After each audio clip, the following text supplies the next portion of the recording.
অবশেষে শখের জিনিসটা কিনেই ফেললাম। কেনার পর কষিয়ে মাংস রান্না করে খাওয়া দাওয়া, সাথে থাকবে অনেক কিছু। হাই এভরিওয়ান, আসসালামু আলাইকুম। রেশমার রান্নাঘর থেকে চলে আসলাম আবারও নতুন আরেকটি ভিডিও নিয়ে। আশা করছি আজকের ভিডিওটি সবার অনেক ভালো লাগবে। তাই দেরি না করে চলে যাই মূল ভিডিওতে। দেখতেই পাচ্ছেন আমি এখানে একটা চুলা কিনে আনছি। এটা কিন্তু বলতে পারেন আমার খুবই শখের একটা জিনিস। অনেক দিন যাবৎ ভাবতেছি চুলাটা কিনবো করে আর হচ্ছিল না। অবশেষে কিনেই ফেললাম। আর যখন শখের জিনিসটা কিনে ফেলা যায় তখন কিন্তু মনের ভিতরে একটু আনন্দ অনুভব হয়, আর চাহিদাগুলো কিন্তু বাড়তেই থাকে। ভাবতে থাকি পরে কোনটা কিনবো, রান্নাঘরে কোনটার অভাব আছে। এইগুলোই কিন্তু আমাদের মেয়েদের বা নারীদের কাজ, কারণ তারা কাপড়ের চেয়েও কিন্তু রান্নাঘরের আসবাবপত্রের উপর প্রাধান্যটা বেশিই দিয়ে থাকি। আমার মতো নাকি আপনারা সবাই কমেন্ট করে জানাবেন। চুলা কিনে আনার পর বাসার লোক সবাই আবদার করতে লাগলো, চুলা যেহেতু কিনে আনছো রান্না করে খাওয়াতে হবে। রান্না তো করে খাওয়াতে হবে, কি রান্না করব ভাবতে ভাবতে ভাবলাম তাহলে মাংসটাই রান্না করি।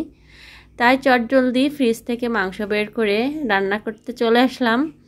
আর এভাবে কিন্তু মাংসটা যেভাবে আমি রান্না করতেছি এভাবে রান্না করলে খুবই মজাদার হয়। আপনারা চাইলে আমার মতো করে এভাবে কিন্তু মাংসটা রান্না করে সবার মন জয় করতে পারবেন।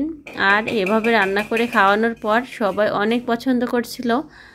আমি এখানে পেঁয়াজগুলো বেরেস্তা করে নিয়েছি, আর সাথে দিয়েছিলাম তেজপাতা, দারচিনি, এলাচ ও লং। দেওয়ার পর বাদামি কালার করে ভেজে নেওয়ার পর এখানে আমি সব ধরনের মশলাগুলো ব্যবহার করেছি।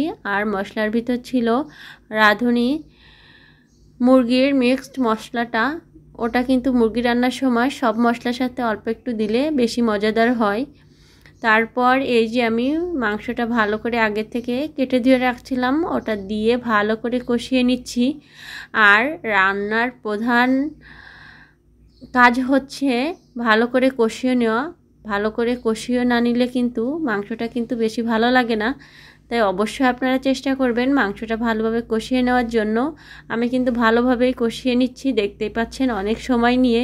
আর একটা অসুবিধা হচ্ছিল, নতুন চুলা যেহেতু এভাবে রান্না করা হয় নাই, বারবার মানে কড়াইটা সরে যাচ্ছিল। তাই এক হাত থেকে চেপে ধরে তারপর ভালো করে নাড়তেছিলাম, বুঝতেছিলাম না কিভাবে কি করব। তারপরেও হয়ে গেল। যাই হোক, আমার মাংসটা কিন্তু প্রায় কষানো হয়ে গেছে।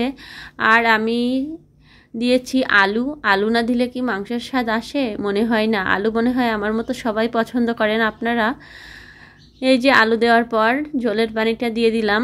ঝোলের পানিটা দেওয়ার পর ভালো করে নেড়েচেড়ে দিচ্ছি। নেড়েচেড়ে দেওয়ার পর দেখতেই পাচ্ছেন কালারটা। এভাবে মাংস রান্না করে একবার আপনারা খেয়ে দেখতে পারেন।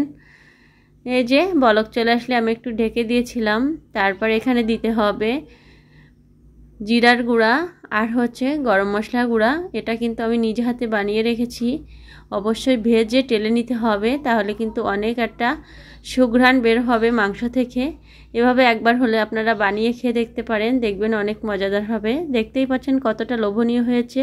সবাইকে ধন্যবাদ। আসসালামু আলাইকুম।